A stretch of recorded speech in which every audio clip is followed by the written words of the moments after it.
Hi, everybody. So, from now leading up to the elections, I'm going to start a show on Instagram, and hopefully, probably after the elections, I'll continue it. So, this is the first edition. I'm quite informal. Just got out of the gym and all of that. I don't have a name yet for the show, but you can also help me with a name for the show. It could be called Roundup, it could be called Global Roundup, or anything, or Nigeria Daily Roundup, or it could be called Your Fix, or anything. What I'm going to do is I'm going to give you analysis of things happening in Nigeria and around the globe. All right? And it's really very important for you to be able to know this. And I want to reach out a lot to my Instagram audience so you get aware. So we take a couple of stories. Yes, The Trust is a good name. Very good. We call it, The Trust. So we take a couple of stories, what's happening in Nigeria, what is happening in Africa, and what's happening around the world. And I'll just take like 3-4 stories from Nigeria, take stories from what's happening around the world, and I'll be able to give you global perspective. And please, at the end of the show, tell me how you like it. So, the very first story we're going to be taking is the INEC office that has been attacked. An INEC office has been attacked again in Anambra State, in Edemili. And the truth has to be said that leading up to the elections, the protection of INEC facilities is key for us to be able to get proper elections. But that has not been the case. In yesterday's case, a 16-year-old was killed. Also, we had bomb blasts at the facility. It was said the attackers came in 4 Sienna buses. And all of this, just culminates into the violence. This is my analysis. My analysis is that the security agencies should take, a lot of caution as regards ensuring that elections really matter in this country. And INEC has been dropping the ball, and that's why a lot of people are a little ambivalent about the elections, how they're going to hold, what is going to happen, and, the protection and security of the facilities. The question I would like to ask INEC is this, that hope they've taken account of the facilities that were damaged in yesterday's attack, and what is going to be done to replace these facilities before the elections. Hope there were no PVCs in the INEC center that was attacked. And if there were PVCs, what is going to be done to be able to reproduce these PVCs?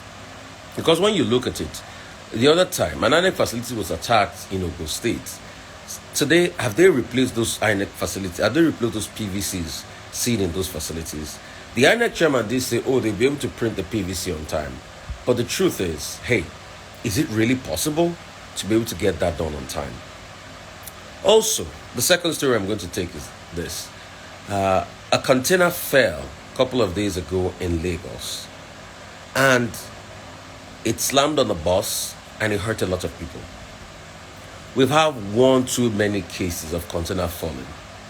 And the argument that is always made by road safety is the fact that they are properly latched.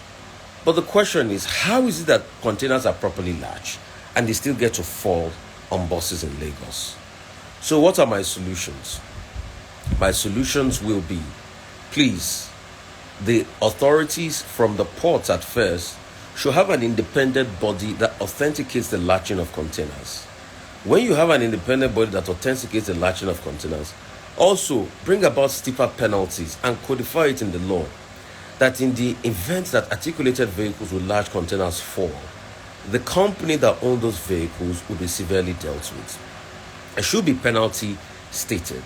If penalty is not stated, things will continue that way. And our legal system just makes it even terrible in the end, because things are not properly done according to our legal system and nothing happens. I particularly remember the case about 5-6 years ago when a woman's son, a child, was killed from the incident of a container not properly latched. And guess what happened? The woman tried so hard to get justice. Only God knows if justice will ever be done. I'd like to go into a little politics now. The presidential candidate of the PDP has kicked back at the presidential candidate of the APC for talking about the forex exchange rate and berating the economy, saying that he's being hypocritical. He's being hypocritical, and the truth has to be said that all the presidential candidates of the APC talked about is the state of the economy as we speak today, And the fact that the government he supported into power have destroyed the Nigerian economy. And when we keep saying that APC has failed, we are not oblivious of the fact that the economy is not working. And we say it because it's empirical. Do you know that CFR is now more valuable than Naira? In fact, if you give some people in Abidjan CFR, they will give you, if you give people 1,000 Naira, they'll give you 850 CFR in Abidjan and some other parts of Africa. And you see, things have even become harder for a lot of people. So the presidential candidate of the APC saying that during a rally, then you know that is an indication of the fight that is going on within and in Asura. And when you also look further, El Rufai did speak yesterday. And El Rufai said that President Muhammad, there are people in the villa that are working towards Tinubu not emerging. The truth has to be said. It's a reflection of the internal fights they all have within their camp. But I'm sure Nigerians are taking note of all of this fight. And they are getting their PVCs ready to ensure that only their voices will be heard. So please, Nigerians, ensure you get your PVC and you go out there to vote. I'll take one other story before I move on, to the foreign scene. And I'll go to Ogun State. There happens to be a lot of infighting in Ogun State in the APC, as a very top prominent member of the APC and former governor, Ebikuna Amosu, was seen campaigning for another candidate yesterday and berating the incumbent governor, Dapo Abiodun, and telling him that he had not done a lot for the people as regards infrastructure. The truth has to be told. When politicians fight, I think you can see through it. Let's not forget that in the last elections, Amosu also tried not to make Dapo Abiodun emerge, but he finally emerged. He had his own candidate. He played his own political game, but it wasn't in his favor. And now, Dapo Abiodun is seeking re-election, and Amosu is still attacking him. What does that speak? It speaks volumes about the political shenanigans going on in Nigeria. And it speaks volumes about the infighting of what is happening in Ogun State. But a lot of people have posited that Dapo Abiodun will easily get re-elected because he has the capacity to be able to build on the hitherto gains he had made in the first tenure. But the question is, would Amosu be a stumbling block? A lot of political watchers have analyzed and said, obviously not. He's not going to be a stumbling block. I'm going to move on to the African continent, and I'm going to take a couple of stories, business-minded and also local stories. Hey, you can also share this with a lot of people. I'll do this every morning. I try as much as possible to do this every morning. It's going to be the trust, as somebody said we should call it. We're still trying to pick a name for it. It's just a new iteration. On the African continent, Ethiopia is getting a new central bank governor. Ethiopia is finally getting a new central bank, Mr. Mahoro. And this man is there to be able to fix the economic problems of Ethiopia. If you look critically at the African continent, there are many countries now currently going through the scourge of economic, destruction. Some incumbent on the challenges of the world economy, the fact that growth by IMF is projected to be very tepid, and things are not working in general in the economy. Ethiopia is trying to fight inflation. This was precipitated by the long war it fought recently with the Tigrayan forces and all of that. But a lot of people are looking at the possibilities and say, will things truly happen for Ethiopia by getting a new central bank central bank governor? But only time will tell. But the central bank governor comes with a lot of experience. He attended Kennedy School of Business, and he has done quite well for himself, an attorney by training. And let's see how that pans out. I'll quickly move to the Ghanaian economy. Ghana had to raise interest rates again because the economy is at an all-time low in Ghana as we speak. Inflation rate is well over 50%, and the economy is bleeding. Only recently, Ghana had to take loans from the IMF, and the loans from IMF comes with a lot of conditionality. And the truth has to be said, this conditionality applies to the Ghanaian economy. What IMF is simply asking Ghana to do is to be able to take a level of fiscal discipline and ensure that people, do what is right in government. And the central bank in Ghana has also said that going forward, they will not print more money in ways and means to be able to give the Ghanaian economy. Prior to this time, the central bank had printed over 40 billion cedis to be able to support the Ghanaian economy. That reminds you pretty much of what Nigeria has been doing. And hey, in case you don't know, Nigeria also recently only gave about 1 trillion was approved in Ways and Means more to be able to print for the economy. So when you look at that and look at what is happening in Ghana and juxtapose it to the state of the economy, you see things obviously, are not good for African economies as we speak. But the Ghanaian problem, if you dial back, is pretty much caused by leadership. Ghana had oil, but oil became a cause because many bad decisions were taken as regards giving licenses to oil companies that the Ghanaian government had to buy back to the tune of over $1 billion that kept them in debts. I hope we're learning from that. I'm going to move on to the foreign scene and take two very prominent stories. The first story I'm going to take on the foreign scene is India. India is rising, and it is said that India economy would eclipse two other economies to become the third or the fourth in the world very soon in the next 10 years. And India is positioning itself as a country for that. Only yesterday, India had a budget with spending worth over 45 trillion rupees, and that's over 500 billion US dollars. Majority of their spending is to position themselves as a security powerhouse in the Asian region. India is going to be spending over $72 billion on their military budget.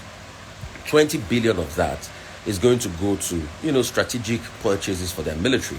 Also, when you look at it, India had to reduce taxes, for those that earn about $8,000 yearly will not be paying income taxes any longer, in India. There are also provisions kept aside, for health, for business, for road development. India also, in the budget, talked about developing 5G, developing artificial intelligence, and developing more research.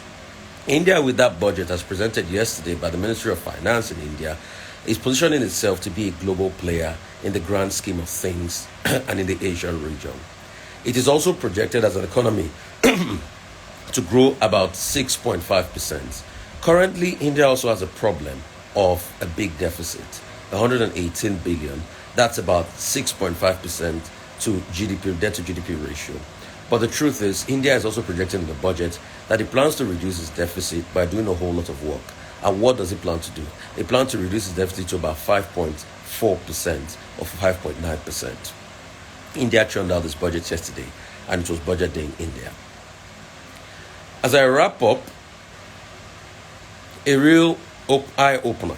You can call this session an eye-opener on the trends of the world. South Korea is fast becoming the new military powerhouse. 5 European countries to 7 European countries have made orders from South Korea to be able to bolster their military capacity.